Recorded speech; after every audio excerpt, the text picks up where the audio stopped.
ಇನ್ನು ಕೆಪಿಸಿಸಿ ಅಧ್ಯಕ್ಷರ ಬದಲಾವಣೆಯ ಚರ್ಚೆ ಮತ್ತೆ ಮುನ್ನೆಲೆಗೆ ಬರ್ತಾ ಇದೆ. ಸಂಸತ್ ಅಧಿವೇಶನದ ಬಳಿಕ ಕೆಪಿಸಿಸಿ ಪುನರ್ರಚನೆ ಆಗುತ್ತಾ? ರಾಜ್ಯ ಸಂಪುಟ ಪುನರ್ರಚನೆ, ಕೆಪಿಸಿಸಿ ಪುನರ್ರಚನೆಯ ಸಾಧ್ಯತೆ ಇದೆ. ಕೆಪಿಸಿಸಿ ಅಧ್ಯಕ್ಷ ಸ್ಥಾನಕ್ಕೆ ಕೆಲವು ನಾಯಕರು ಲಾಬಿ ಮಾಡ್ತಾ ಇದ್ದಾರೆ. ಹರಿಪ್ರಸಾದ್ ಆಗಿರ್ಬೋದು, ಈಶ್ವರ ಖಂಡ್ರೆ ಆಗಿರ್ಬೋದು, ಸತೀಶ್ ಜಾರಕಿಹೊಳಿ ಇವರ ಹೆಸರುಗಳು ಮುನ್ನೆಲೆಗೆ ಬರ್ತಾ ಇದೆ.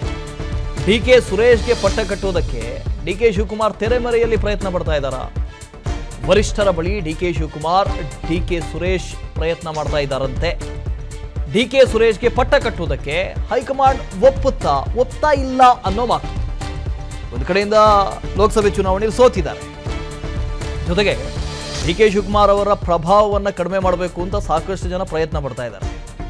ಡಿಕೆ ಶಿವಕುಮಾರ್ ಕೆಪಿಸಿಸಿ ಅಧ್ಯಕ್ಷನಾಗಿ ಮುಂದುವರಿತೀನಿ ನಾನು ಅಂತ ಈ ಹಿಂದೆ ಮುಖ್ಯಮಂತ್ರಿಯ ಜಟಾಪಟಿ ಆಯ್ತಲ್ಲ, ಆ ಸಂದರ್ಭದಲ್ಲಿ ಷರತ್ತನ್ನು ಕೂಡ ಹಾಕಿದ್ದಾರೆ. ಉಪಮುಖ್ಯಮಂತ್ರಿ ಒಬ್ಬನೇ ಇರಬೇಕು, ಜಲಸಂಪನ್ಮೂಲ ಇಲಾಖೆ ಬೇಕು, ಅದರ ಜೊತೆಗೆ ಕೆಪಿಸಿಸಿ ಅಧ್ಯಕ್ಷನಾಗಿ ನಾನೇ ಮುಂದುವರಿಬೇಕು, ಇವಿಷ್ಟು ಅವರ ಷರತ್ತುಗಳಾಗಿತ್ತು. ಅದಕ್ಕೆ ಒಪ್ಪಿಕೊಂಡೇ ಸಿದ್ದರಾಮಯ್ಯನವರು ಮುಖ್ಯಮಂತ್ರಿ ಆಗಿದ್ದರು. ಸೊ ಈಗ ಕೆಪಿಸಿಸಿ ಅಧ್ಯಕ್ಷರ ಬದಲಾವಣೆಯ ಮಾತುಗಳು ಕೇಳಿ ಬರ್ತಾ ಇದೆ. ಸಾಕಷ್ಟು ಜನ ಸಮುದಾಯದಿಂದಲೂ ಕೂಡ, ಈಗಾಗಲೇ ಒಕ್ಕಲಿಗ ಸಮುದಾಯಕ್ಕೆ ನೀವು DCM ಕೊಟ್ಟಿದ್ದೀರಿ, ಲಿಂಗಾಯತ ಸಮುದಾಯಕ್ಕೆ ಏನು, ದಲಿತ ಸಮುದಾಯಕ್ಕೆ ಅಲ್ಪಸಂಖ್ಯಾತರಿಗೆ ಏನು ಅಂತ ಪ್ರಶ್ನೆಗಳು ಬಂದಿದ್ದಾವೆ. ಆ ಹಿನ್ನೆಲೆಯಲ್ಲಿ 3 DCM ಮಾಡಿ ಅಂತ ಕೇಳ್ತಾ ಇದ್ದಿದ್ದು. ಕೇವಲ ಡಿಕೆ ಶಿವಕುಮಾರ್ ಅವ್ರಿಗೆ ಮಾತ್ರ DCM ಯಾಕೆ, ಸಮುದಾಯವಾರು DCM ಹುದ್ದೆ ಸೃಷ್ಟಿ ಮಾಡಿ ಅಂತ. ಹಾಗಾಗಿ ಈಗ DCM ಹೇಗೂ ಒಕ್ಕಲಿಗ ಸಮುದಾಯದಿಂದ ಇದ್ದಾರೆ. ಲಿಂಗಾಯತ ಸಮುದಾಯದವರು ಈ ಬಾರಿ ಚುನಾವಣೆಯಲ್ಲಿ 2023ರ ವಿಧಾನಸಭೆ ಚುನಾವಣೆಯಲ್ಲಿ ಕೈ ಹಿಡಿದಿದ್ದಾರೆ ಕಾಂಗ್ರೆಸ್ನದ್ದು. ಹಾಗಾಗಿ ನಮಗೂ ಕೊಡಿ ಅಂತ ಈಶ್ವರ್ ಖಂಡ್ರೆ, MB ಪಾಟೀಲ್ ಇತ್ಯಾದಿ ಎಲ್ಲರೂ ಲಾಬಿ ಮಾಡ್ತಾ ಇದ್ದಾರೆ.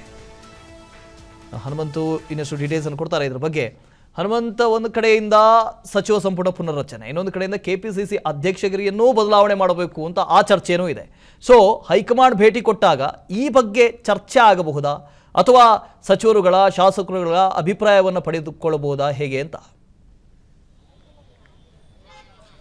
ವಾಸುದೇವ್, ಖಂಡಿತ ರಾಜಕೀಯದಲ್ಲಿ ಎಲ್ಲವೂ ಸಾಧ್ಯ, ಎಲ್ಲವೂ ಅಸಾಧ್ಯ ಅನ್ನುವಂತಹ ಮಾತೇನಿದೆ. ಅದರ ಪೂರಕವಾಗಿ ಪಾರ್ಲಿಮೆಂಟ್, ವಿಧಾನಸಭಾ, ಲೋಕಸಭಾ ಚುನಾವಣೆಯ ಬಳಿಕ ರಾಜ್ಯ ಕಾಂಗ್ರೆಸ್ನಲ್ಲಿ ಕೆಪಿಸಿಸಿ ಅಧ್ಯಕ್ಷರ ಬದಲಾವಣೆಯ ಕೂಗು ಹೆಚ್ಚಾಗಿತ್ತು.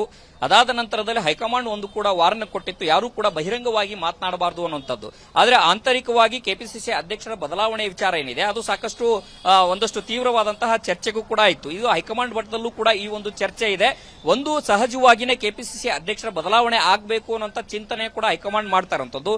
ಆದರೆ ಯಾರು ಮುಂದಿನ ಕೆಪಿಸಿಸಿ ಅಧ್ಯಕ್ಷರ ಆಗಬೇಕು ಅನ್ನುವಂತಹ ಚರ್ಚೆ ಬಂದಾಗ ಸಹಜವಾಗಿಯೇ ಡಿಕೆ ಶಿವಕುಮಾರ್ ಅವರ ಪಕ್ಷ ಸಂಘಟನೆ ಮಾಡಿದಂತಹ ರೀತಿಯಲ್ಲಿ ಒಂದು ಪಕ್ಷವನ್ನು ಕೊಂಡೊಯ್ಯುವಂತಹ ಸಾಮರ್ಥ್ಯ ಇರುವಂತವರ ಹುಡುಕಾಟ ನೀಡಿರುವಂತದ್ದು. ಮತ್ತೊಂದು ಕಡೆಗೆ ಸಹಜವಾಗಿ ಆ ಅಧ್ಯಕ್ಷ ಗಾದಿಗೆ ಇರಲಿಕ್ಕೆ ಒಂದಷ್ಟು ಹಿರಿಯ ಸಚಿವರು ಕೂಡ, ಒಂದಷ್ಟು ಮತ್ತೆ ನಾಯಕರು ಕೂಡ ಪ್ರಯತ್ನವನ್ನ ಮಾಡ್ತಾ ಇರುವಂತದ್ದು. ಅದರಲ್ಲೂ ಕೂಡ ಪ್ರಮುಖವಾಗಿ BK ಹರಿಪ್ರಸಾದ್ ಅವರ ಹೆಸರು ಚರ್ಚೆಯಲ್ಲಿದೆ, ಹಾಗೆ ಸಚಿವ ಈಶ್ವರ್ ಖಂಡ್ರೆ ಅವರ ಹೆಸರು ಚರ್ಚೆಯಲ್ಲಿದೆ, ಸತೀಶ್ ಜಾರಕಿಹೊಳಿ ಅವರ ಹೆಸರು ಚರ್ಚೆಯಲ್ಲಿದೆ. ಈ 3 ಹೆಸರುಗಳ ಚರ್ಚೆ ಜೊತೆಗೆ ಕೆಪಿಸಿಸಿ ಅಧ್ಯಕ್ಷರು ತಮ್ಮ ಅಧ್ಯಕ್ಷರ ಗಾದಿಗೆ ತಮ್ಮ ಸಹೋದರರನ್ನು ಕೂಡ ಕೂರಿಸಬೇಕು ಅನ್ನೋ ಒಂದಷ್ಟು ತೆರೆಮರೆಯ ಪ್ರಯತ್ನವನ್ನ ಕೆಪಿಸಿಸಿ ಅಧ್ಯಕ್ಷ ಡಿಕೆ ಶಿವಕುಮಾರ್ ಅವರು ಮಾಡಿದ್ದಾರೆ ಅನ್ನುವಂತ ಒಂದಷ್ಟು ಮಾಡ್ತಾ ಇದ್ದಾರೆ. ಆ ಪ್ರಯತ್ನ ನಡೀತಾ ಇದೆ ಅನ್ನುವಂತ ಒಂದಷ್ಟು ಮೂಲಗಳು ಹೇಳ್ತಾ ಇರುವಂತಹ ಮಾಹಿತಿ. ಆದ್ರೆ ಅಂತಿಮವಾಗಿ ಯಾರನ್ನ ಅಧ್ಯಕ್ಷರು ಮಾಡಬೇಕು, ಮಾಡಬಾರದು ಅನ್ನುವಂತ ಒಂದಷ್ಟು ತೀರ್ಮಾನಗಳು ಹೈಕಮಾಂಡ್ ತೆಗೆದುಕೊಳ್ಳುವಂತಹ ಹಿನ್ನೆಲೆಯಲ್ಲಿ ಈ ಒಂದು ಭಾನುವಾರದ ಭೇಟಿ ಏನಿದೆ ಆ ಒಂದು ಭೇಟಿಯು ಕೂಡ ಸಹಜವಾದಂತಹ ಕುತೂಹಲವನ್ನು ಮೂಡಿಸಿರುವಂತದ್ದು.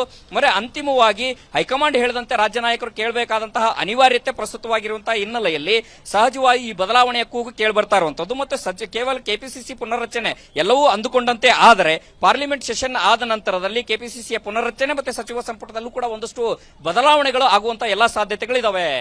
Vasudev, okay, thank you Hanumanth. ಅನುಕ್ಷಣದ ಸುದ್ದಿಗಳಿಗಾಗಿ Vistara news YouTube channel subscribe ಮಾಡಿ. ಹೊಸ ಸುದ್ದಿಗಳ ನೋಟಿಫಿಕೇಶನ್ಗಾಗಿ ಬೆಲ್ ಐಕಾನ್ ಕ್ಲಿಕ್ ಮಾಡಿ. ಲೇಟೆಸ್ಟ್ ಅಪ್ಡೇಟ್ಸ್ಗಾಗಿ www.vistaranews.com ವೆಬ್ಸೈಟ್ಗೆ ವಿಸಿಟ್ ಮಾಡಿ. ಅಂಗೈಯಲ್ಲೇ ಜಗತ್ತಿನ ಸುದ್ದಿ ತಿಳಿಯಲು Vistara news Kannada app download ಮಾಡಿ.